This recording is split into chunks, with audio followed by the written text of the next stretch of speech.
Let's make some homemade pretzels. Matt and I are going to be making a pretzel grilled cheese, and I thought it would be fun to try making the pretzels from scratch as opposed to buying some from the store. So let's see how it goes. The first thing that we're going to do is whisk the yeast into warm water and allow it to sit for 1 minute. From there, add 1 teaspoon of salt, 1 tablespoon brown sugar, and 1 tablespoon of butter that's melted and slightly cooled. And then go ahead and whisk that all together. And then we're slowly going to add in 3 cups of flour, 1 cup of flour at a time. I was kind of using a little spatula to help make sure it got all mixed together. Add 3/4 cups more flour until the dough is no longer sticky. If it's still sticky, add 1/4 to 1/2 cup more as needed. So then we move into kneading. In the recipe it says, you poke it with your finger. If it slowly bounces back, your dough is ready to rise.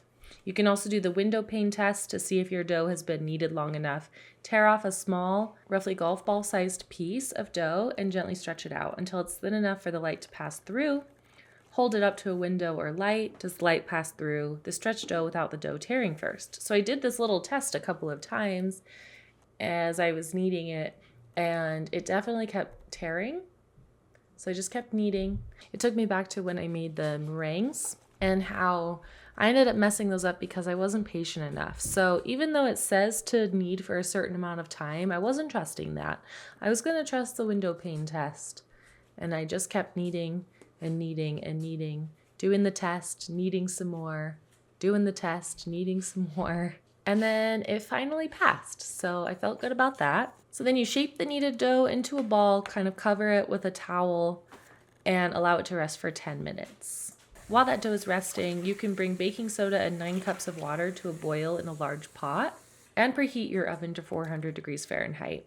Line 2 baking sheets with parchment paper or silicone baking mats and kind of set those aside. Once the dough had a chance to rise, cut it into sections. Then you just roll it out till it's thin and shape it into a pretzel. These made really little pretzels, and I wanted something a little bit bigger because I knew that we were making them for a grilled cheese sandwich.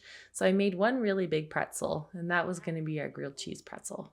And you can see how that turned out in another video. Then you just drop those pretzels into the boiling water for about 20 to 30 seconds. You want to make sure it's not any longer than that, or you might get a little bit of a metallic taste. They looked kind of gross when we did this step. And then sprinkle on some sea salt, pop them into the oven and bake for 12 to 15 minutes or until golden brown. This is one that I really ended up being very proud of. The pretzels turned out really, really good. They were cute, a success. I don't feel like I did any steps wrong. I'm glad I spent a little bit more time kneading the dough than I might have thought I did. Look how good they look. They were beautifully golden brown. They were so, so yummy warm. And they kept for a couple days, so having homemade pretzels over the next couple days was pretty great. Check out our pretzel grilled cheese video next. Make sure that you like this video and are subscribed, and we'll see you on the next video.